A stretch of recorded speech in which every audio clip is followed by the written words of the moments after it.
When a structure fails under massive weight, we usually picture it crushing, the raw materials simply giving way.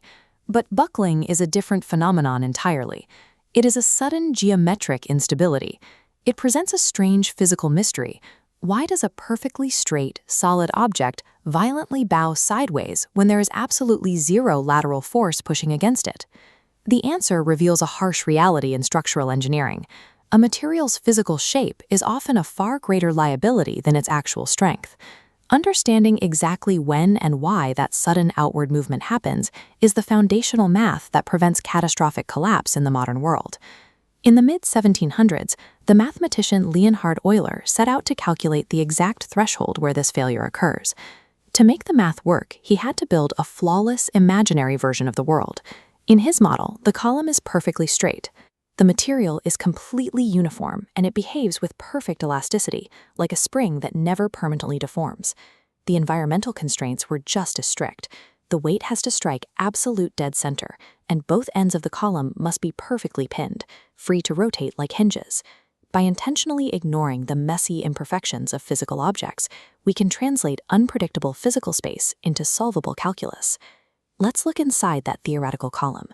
As the weight presses down, invisible forces travel vertically through the material. The moment the column begins to bow even a fraction of a millimeter, it generates an internal counterforce, trying to snap it back to straight. This is called the bending moment.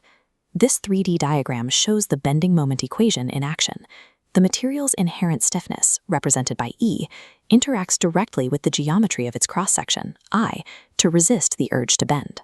That bending moment acts as a strict internal energy budget. It calculates exactly how much force the structure can absorb before giving way. Because both ends of the column are perfectly pinned in Euler's model, the sideways deflection at the absolute top and bottom is always zero. Any sideways deflection creates an internal moment proportional to that displacement. This means the column's curvature is mathematically tied to its own position, a relationship that forces the structure into the precise shape of a sine wave.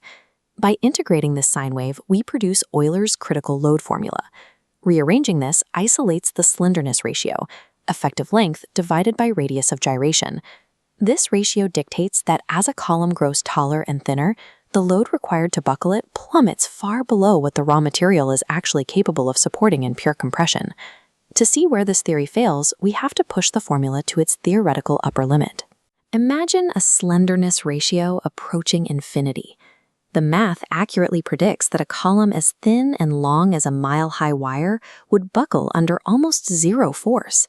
A breath of air would drop it. But look at this graph plotting Euler's critical load when we run it in reverse. If we shrink the column's length down to zero, turning it into a stout puck, the curve skyrockets. The math claims this shape can hold infinite weight. Pure mathematics completely breaks down at this zero extreme. It ignores the physical realities of matter. Long before an object can hold infinite weight, the atomic bonds inside it compress, deform, and crush. This is called material yield, and it destroys Euler's assumption of indestructible elasticity. This chart shows the solution. Engineers apply an empirical correction called Johnson's parabola. It plots directly over the Euler curve, slicing off that impossible infinite spike and establishing a strict visual boundary for actual material yield. In the real world, you don't get perfectly homogeneous materials or loads hitting dead center. You get complex steel frames bearing massive loads and material imperfections at every joint. Euler's models define the absolute geometric limits of stability, but building safely in the real world requires knowing exactly where the elegance of pure math ends and the crushing reality of material yield begins.